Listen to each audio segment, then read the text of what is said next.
Mga kaibigan, sa isang ceremonial speech ni ah, Chief of Staff General Browner ay sinabi niyang meron daw na mga nagbabalak para magkudeta at iyon daw ay kinausap niya yung mga sir na huwag niyong gagawin dyan, ay huwag niyong idamay ang mga ah, military na kasalukuyang nasa active service pa.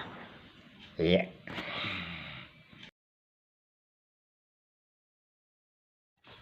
Pero kinabukasan ay biglang bumawi. Na-misquoted lang daw siya. At yun, wala raw, na-misquote lang ang mga ah, sinabi niya doon sa kanyang speech, kahit na alam ng lahat na nakikinig na klarong-klaro ang kanyang mga tinukoy. Hindi niya naman sinabi kung sino yung mga instigator niyan na gustong magbalak na magkudeta. Pero halos nalalaman na ng karamihan ng madlang people na iyon ay ang pasimuno ay ang dating presidenteng si President Rodrigo Roa Duterte. Pagkaraan ng mga 3 araw o 4 na araw ay ito na, at lumutang na si Mr. Duterte na nag-usap-usap lang naman daw sila ng mga general. Ayun. At ito na, bigla na siyang kumambyo. Wala raw silang balak na magkudeta. Nagkwentuhan lamang. Ayun. At ito na nga, biglang bumaliktad, sumusuporta na siya ngayon kay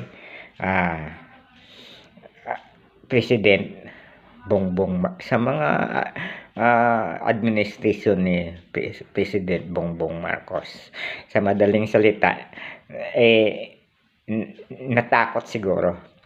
Takot na siya. Alam mo naman, baka mamaya magalit si Presidente Marcos, ibigay na lang siya sa ICC. Damay lahat sila. Yun, kaya biglang bumait. Ibig kong sabihin ay nasayop siya ni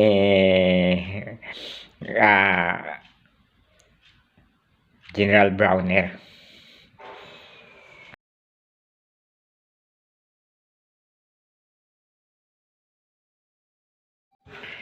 Sa military kasi ay may subject na sayop.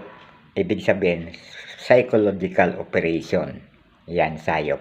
Ito ay sa ROTC, sa mga PMT, Preparatory Military Training nung araw, o sa CET, tinuturo itong sayop or psychological operation. Kaya magaling si General Browner at nasayop nga niya si President Duterte.